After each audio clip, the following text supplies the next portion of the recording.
I will show you how to replace the lenses of your Warden frames. So what you're going to do is take a simple Phillips head screwdriver and you're going to take out the little screw that connects the temple of the frame to the front of the frame. So you just insert that and twist to the left so that the screw comes out slightly.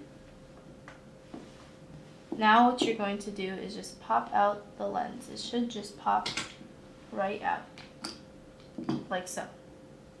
Now to reinsert it, you're going to line up the edges of the lens with all the different edges of the frame.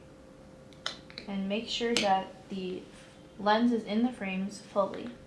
You should hear a couple of clicks. And then you're just going to tighten up the screw that you loosened. So you just line it up and then twist to the right.